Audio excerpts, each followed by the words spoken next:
আমরা সকলে অবগত আছি যে আজ মুসলমানদের মহান দিন, ঈদের দিন, যেটা রাসূলুল্লাহ সাল্লাল্লাহু আলাইহি সাল্লামের মাধ্যম দিয়ে আল্লাহ রাব্বুল আলামিন আমাদের মুসলিম জাতির জন্যে দিয়েছেন।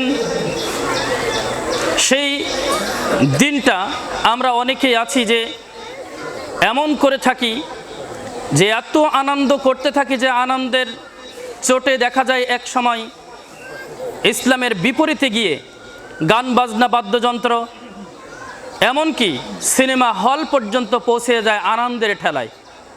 অথচ এই যে ঈদটা আমাদেরকে দিলেন আল্লাহ রাব্বুল আলামিন, এটা আমাদের কেন দিলেন এর পেছনে কোনো কারণ আছে না?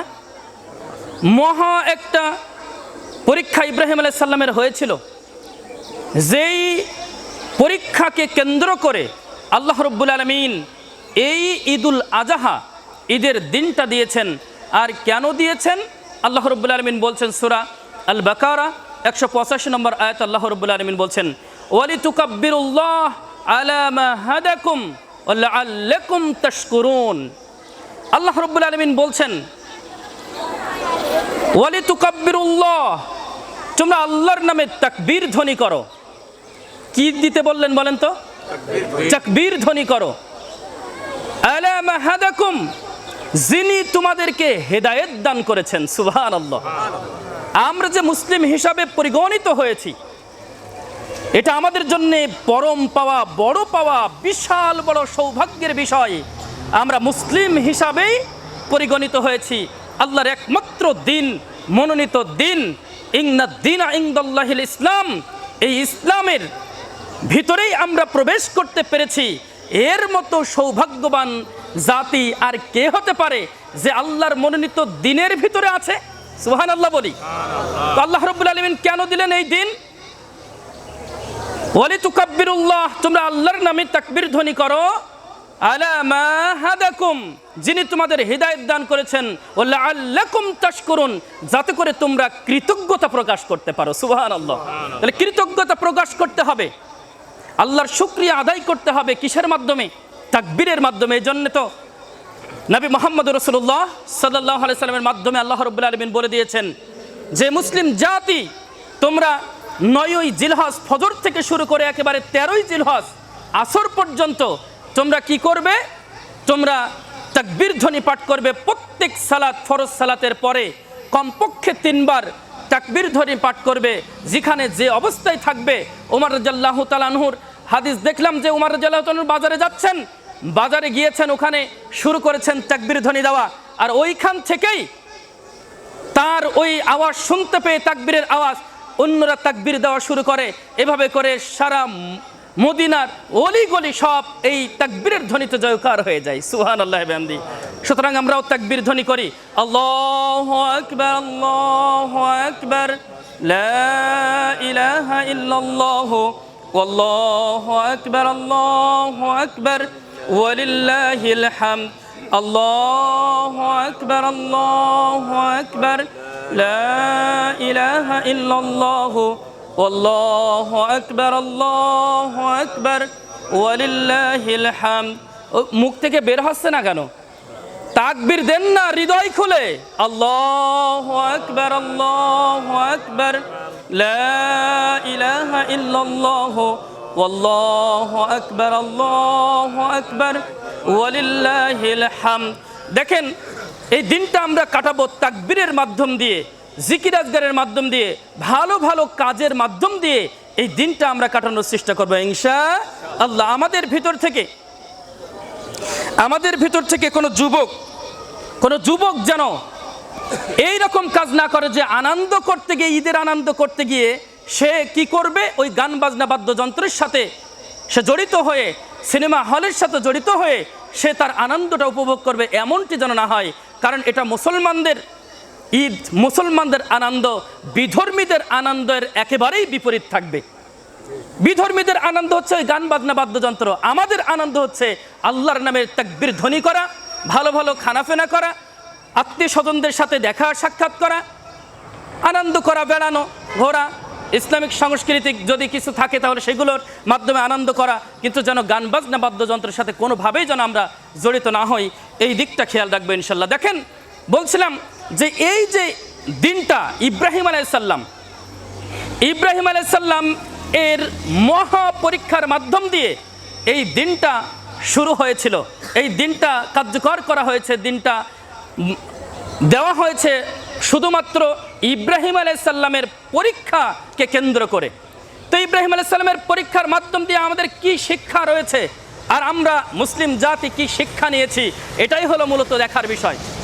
এই যে ইব্রাহিম আলাইসাল্লাম, যাকে বলা হয় আবুল আম্বিয়া, অর্থাৎ সমস্ত পয়গম্বরদের কি পিতা, এবং সরাসরি আল্লাহ রাব্বুল আলামিন কুরআনুল কারীমের ভিতরে বলে দিয়েছেন, সূরা হাজ 78 নম্বর আয়াত, আল্লাহ রাব্বুল আলামিন বলছেন মিল্লাতা আবিকুম ইব্রাহিম, যে তোমাদের পিতা ইব্রাহিমের মিল্লাত, অর্থাৎ ইব্রাহিম আলাইহিস সালামের মিল্লাতের উপরেই আমাদের কি করতে হবে, প্রতিষ্ঠিত থাকতে হবে। তামাম পৃথিবীর মুসলমানদের পিতা, মুসলিম জাতির পিতা কে? হযরত ইব্রাহিম আলাইহিস সালাম, মুসলিম মিল্লাতের পিতা বলা হয়েছে। আর তামাম পৃথিবীর যা কিছু আছে সব কিছুর নেতা আমাদের নবী, বিশ্ব নবী জনাবে মুহাম্মদ রাসূলুল্লাহ সাল্লাল্লাহু আলাইহি সাল্লাম।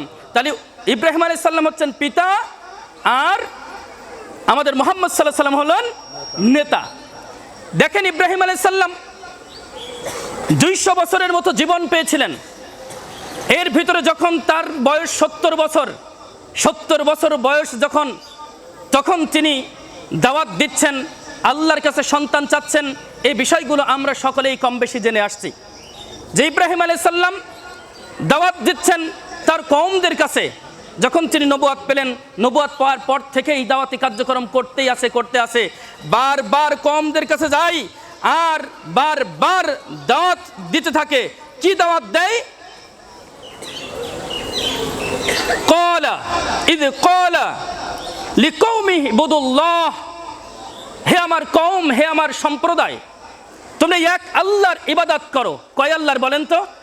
তাহলে এক আল্লাহর ইবাদত করলে শিরকের সাথে সংমিশ্রিত কি কোনোভাবে হওয়া যাবে না। ওই এক আল্লাহর ইবাদত বন্দেগী করতে হবে। ওয়াত্তাকু, এবং তোমরা কি করো?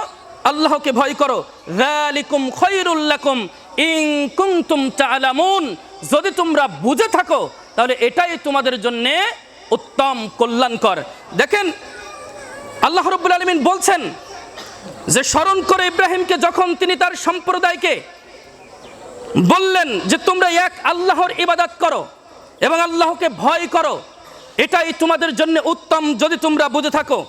তোমরা যে আল্লাহকে বাদ দিয়ে যে প্রতিমার পূজা করো, যিনি তোমাদের রিজিকের মালিক নন। রিজিকের মালিক কে?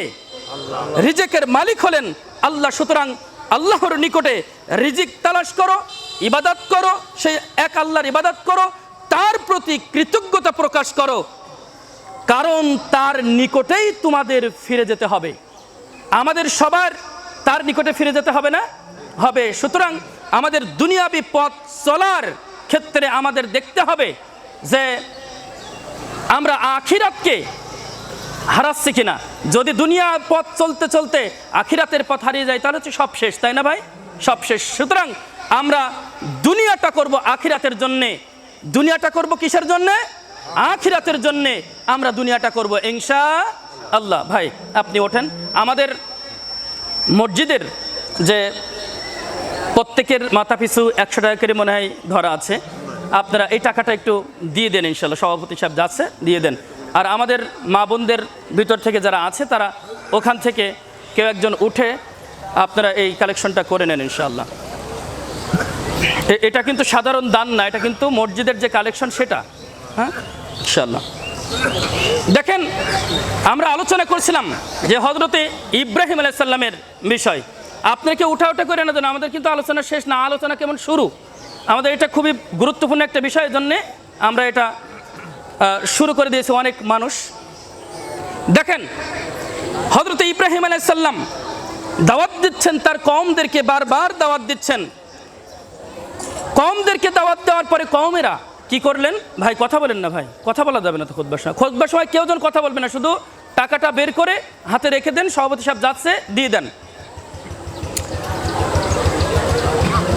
হযরত ইব্রাহিম আলাইহিস সালামের কওমদের কাছে দাওয়াত দিলেন, কওমেরা সেটা কি করলো? প্রত্যাখ্যান করলো। এরপরে হযরত ইব্রাহিম আলাইহিস সালাম তার পিতার কাছে গেলেন দাওয়াত নিয়ে, ইয়া আবাতি, হে আমার পিতা। পিতাকে গিয়ে বলছেন, ইয়া আবাতি, হে আমার পিতা, লিমা তা'বুদু, তুমি তার ইবাদত কেন করো, তার পূজা কেন করো, তার উপাসনা কেন করো, মা লা ইয়াসমাউ, যে তোমার কথা শোনে না, ওয়ালা ইবসিরু, যে তোমাকে দেখে না, ওয়ালা ইগুনি আনকা শাইয়ান, এবং যে তোমার কোনো উপকারেও আসে না, উপকারও করতে পারে না, তার কথা তোমরা কেন শোনো, তার কথা, তার ইবাদত, তার পূজা তোমরা কেন করো? এভাবে করে দাওয়াত দিচ্ছে পিতার কাছে। তাহলে প্রথম গেল কওমের কাছে। এখানে দেখেন, লক্ষ্য করেন, প্রথমে গেল কওমের কাছে, কওমরা, তার জাতি, তার সম্প্রদায়ের লোকেরা সেটাকে প্রত্যাখ্যান করলে এই দাওয়াত। তারপরে গেল তার পিতার কাছে, পিতার কাছে গেলেন, পিতাও এই দাওয়াত প্রত্যাখ্যান করে বলছেন যে, হে ইব্রাহিম, তুমি কি আমার উপাস্যদের, তুমি কি আমার দেবদেবী, এই যে মূর্তি পূজা করছি, এই মূর্তিদের তুমি কি বিরোধিতা করছো? যদি তাই হয়, আর তোমার দাওয়াত যদি বন্ধ না করো, অর্থাৎ এক আল্লাহর দাওয়াত যদি বন্ধ না করো, তাহলে তোমাকে আমি তোমার মাথায় পাথর মেরে তোমার মাথা চূর্ণ বিচূর্ণ করে দেব। তুমি এখান থেকে দূর হয়ে যাও, আমার সামনে থেকে একেবারের মতো দূর হয়ে যাও। এভাবে করে ইব্রাহিম আলাইহিস সালামও প্রত্যাখ্যান করলেন। ওই ইব্রাহিম আলাইহিস সালামের পিতা আজর ও প্রত্যাখ্যান করলেন ইব্রাহিম আলাইহিস সালামের দাওয়াত। তাহলে ইব্রাহিম আলাইহিস সালামের কওমরা প্রত্যাখ্যান করলেন তার দাওয়াত, ইব্রাহিম আলাইহিস সালামের পিতা প্রত্যাখ্যান করলেন তার দাওয়াত। এরপরে কি করলেন? ঘটনা তো অনেক। এরপরে ইব্রাহিম আলাইহিস সালাম তিনি দেখলেন যে আমাকে এমন একটা কাজ করতে হবে, যেই কাজটা করলে পরে সমস্ত মানব জাতির মাথা ঘুরে যায়, টনক যেন একটু নড়ে। তখন ওদের যে সবচেয়ে বড় পূজা, ওই পূজার অনুষ্ঠান হয় বাইরে। এই পূজা যখন হলো, এই পূজা যখন হচ্ছে, অনুষ্ঠানটা বাইরে, ইব্রাহিম আলাইহিস সালামকে সঙ্গে নিয়ে সবাই ওই বাইরে চলে যাবে পূজার ওই উৎসব, আনন্দ উৎসব উদযাপন করার জন্যে। ইব্রাহিম আলাইহিস সালামকে বললেন, ইব্রাহিম আলাইহিস সালাম বললেন, ইন্নী সাকিম, আমি হলাম অসুস্থ। আমি কি অসুস্থ? ইব্রাহিম আলাইহিস সালাম কি অসুস্থ ছিলেন? না, অসুস্থ ছিলেন না, কিন্তু তিনি কৌশলতা অবলম্বন করলেন। ইন্নী সাকিম, আমি অসুস্থ বললেন। অসুস্থ বলে তিনি কি করলেন? তিনি রয়ে গেলেন, আর সবাই চলে গেল সেই কোথায়, সেই উৎসবে, আনন্দ উৎসবে চলে গেল, পূজার উৎসবে চলে গেল। এদিকে পূজা থেকে যখন আসলেন, এসে দেখেন যে তাদের যে মূর্তিগুলো রয়েছে, সব মূর্তিগুলো ভেঙে খান খান করে দিয়ে ইব্রাহিম আলাইহিস সালাম কি করেছেন? ইব্রাহিম আলাইহিস সালাম বড় মূর্তিটার গলায় কুড়াল রেখে দিলেন, ঝুলিয়ে রেখে দিলেন। আহারে, কে করলো? একজনই তো আমাদের এই উপাস্যদের বিরোধিতা করে, সে কে? ইব্রাহিম। সে যায়নি, তাহলে এরই কাজ এটা, ওদের আর বুঝতে বাকি রইল না। ইব্রাহিম আলাইহিস সালামকে ডাক দিলেন, ইব্রাহিম আলাইহিস সালামের কাছে জিজ্ঞাসা করছেন। ইব্রাহিম আলাইহিস সালাম বললেন যে, তোমরা ওই বড় মূর্তিটার কাছে শোনো, যেই মূর্তিটা এখনো পর্যন্ত অক্ষত অবস্থায় আছে, আর যেই মূর্তিটার গলায় কুড়াল ঝোলানো আছে, ওর কাছে তোমরা শোনো। তখন ওরা বলল, ওই কওমরা বলল যে, ও কি কথা বলতে পারে নাকি? সেই তো ইব্রাহিম আলাইহিস সালাম সুযোগ পেয়ে গেলেন, যে কথা বলতে পারে না, যে নিজেকে নিজে রক্ষা করতে পারে না, যে তোমাদের কথা শুনতে পারে না, যে তোমাদের কোনো উপকারেও আসতে পারে না, তাহলে তার পূজা তোমরা কেন করো? আল্লাহু আকবার। তার পূজা তোমরা কেন করো? এভাবে করে ইব্রাহিম আলাইহিস সালাম তাদের টনকে ঘা দিলেন। দেখলেন যে সর্বনাশ, এভাবে যদি চলতে থাকে, নেতারা দেখলেন যে সর্বনাশ এভাবে করে যদি চলতে থাকে, তাহলে তো আমাদের এই ধর্ম তো বিলীন হয়ে যাবে, আমাদের এই যে শান শওকাত এগুলো সব নিচ্ছিন্ন হয়ে যাবে। সুতরাং কি করো? সুতরাং ওকে কি করো? শাস্তির আয়তায় আনো, ওকে হত্যা করতে হবে। তখন আমরা জানি যে আগুনের অগ্নিকুণ্ড তৈরি করলেন ইব্রাহিম আলাইহিস সালামের জন্য। কি পরীক্ষা! আর আল্লাহর নবী ইব্রাহিম কি ধৈর্যের পরীক্ষা ইব্রাহিম আলাইহিস সালাম দিচ্ছেন। আমাদের বক্তব্যের বিষয় আজকে নেওয়া যায় যে ধৈর্য ধারণ করা। মুসলিম জাতি ধৈর্য ধারণ করবে। ধৈর্য এক মহা প্রতিফল, ধৈর্যের প্রতিফল এত আনন্দদায়ক যে আল্লাহ রাব্বুল আলামিন বলছেন অফুরন্ত নিয়ামত ভান্ডারে ভরা হলো এই ধৈর্যের নিয়ামত। সুবহানাল্লাহ বিহামদি। তো ইব্রাহিম আলাইহিস সালামকে এবার অগ্নিকুণ্ডে ফেলাবেন। ঠিক ওই মুহূর্তে ইব্রাহিম আলাইহিস সালাম বলছেন হাসবুনাল্লাহ ওয়া নি'মাল ওয়াকিল, আমার জন্য আমার আল্লাহই যথেষ্ট। সুবহানাল্লাহ, সুবহানাল্লাহ বলি, আমার জন্য আমার আল্লাহই যথেষ্ট। হাসবুনাল্লাহ ওয়া নি'মাল ওয়াকিল, এই কথা বলেছে, অগ্নিকুণ্ডে ফেলাচ্ছে, সাথে সাথে আল্লাহ রাব্বুল আলামিন আগুনকে অর্ডার করে দিলেন, ইয়া নারু ইয়া নারু ইয়া নারু, হে আগুন, কুনি বারদাউ সালামান আলা ইব্রাহিম, তুমি আমার ইব্রাহিমের জন্য ঠান্ডা এবং বসবাসের উপযুক্ত স্থানে পরিণত হয়ে যাও। সুবহানাল্লাহ। সাথে সাথে আগুন কি হয়ে গেল? আগুন সাথে সাথে ঠান্ডা হয়ে গেল, শীতল হয়ে গেল, ফেলে দিয়েছে আগুনের ভিতরে। মৃত্যুবরণ করবে, সবাই তো আনন্দে আছে। বেরিয়ে আসতে এমন অবস্থায় বেরিয়ে আসছে, মনে হচ্ছে যে ও ফুলের বাগানে ছিল, এসির ভিতরে ছিল। ওখান থেকে ইব্রাহিম আলাইহিস সালাম সুন্দরভাবে বের হয়ে আসছে। যে আল্লাহ আগুন থেকে ইব্রাহিম আলাইহিস সালামকে বাঁচালেন ধৈর্য ধারণ করার জন্য বিপদের সময়, সেই আল্লাহ আজও পর্যন্ত আছে না নাই? তাহলে যখনই আমরা বিপদে পড়ব, সাথে সাথে আগে কার কাছে চাইবো? আল্লাহর কাছে আগে চাইবো। এবং আমরা এই কথাই মুখ থেকে বের হবে, হাসবুনাল্লাহ ওয়া নি'মাল ওয়াকিল, আমাদের জন্য আমাদের আল্লাহ যথেষ্ট। এরপরে মহান পরীক্ষা, এটা অগ্নি পরীক্ষা। এরপরে এখান থেকে অনেক ঘটনা। তারপরে আল্লাহ রাব্বুল আলামিনের কাছে ইব্রাহিম আলাইহিস সালাম সন্তান চাইলেন, রব্বি হাবলি মিনাস সলিহিন, রব্বি হাবলি মিনাস সলিহিন, হে আল্লাহ তুমি আমাকে নেককার সন্তান, সৎ সন্তান দান করো। কি সন্তান? আমরা যখন আল্লাহর কাছে চাইবো তখন আমরা বলবো যে আমাদের আল্লাহ নেককার সন্তান, সৎ সন্তান দান করো। ঠিক আছে না? ইনশাআল্লাহ। আল্লাহ রাব্বুল আলামিন 80 বছর প্লাস বয়সে গিয়ে ইব্রাহিম আলাইহিস সালামের সন্তান দিলেন হযরত ইসমাঈল আলাইহিস সালামকে। সুবহানাল্লাহ বলি। বয়স তখন কত? 80 প্লাস। আর 80 প্লাস পর্যন্ত আমাদের সমাজে খুবই কম মানুষ বাঁচে, তাই না? হযরত ইব্রাহিম আলাইহিস সালাম কত বছর বেঁচে ছিলেন? প্রায় 200 বছরের মতো বেঁচে ছিলেন। তো 80, 85, 86 এরকম রেওয়াতে আসে। তো 80 বছর প্লাসে গিয়ে ইব্রাহিম আলাইহিস সালাম কি করলেন? ইব্রাহিম আলাইহিস সালাম সন্তান চাইলেন, সন্তান দিলেন। 25টা সূরার ভিতরে এই ইব্রাহিম আলাইহিস সালামকে নিয়ে ইব্রাহিম আলাইহিস সালামের ঘটনা বর্ণনা করা হয়েছে। 25টা সূরার ভিতরে 204 আয়াতে এই ঘটনাগুলো বর্ণনা করা হয়েছে ইব্রাহিম আলাইহিস সালামকে নিয়ে শুধু। তো ইব্রাহিম আলাইহিস সালাম সন্তান চাইলেন, সন্তান দিলেন। সন্তানের বয়স যখন 1.5-2 দুধ পান করে, ঠিক ওই মুহূর্তে আল্লাহ রাব্বুল আলামিন স্বপ্নে দেখালেন যে ওই ইসমাঈল আলাইহিস সালাম এবং মা হাজেরা, ইব্রাহিম আলাইহিস সালামের বিবি হাজেরা, আমাদের মুসলিম মিল্লাতের মা হাজেরাকে রেখে আসতে হবে মরুভূমির এলাকায় রেখে আসতে হবে।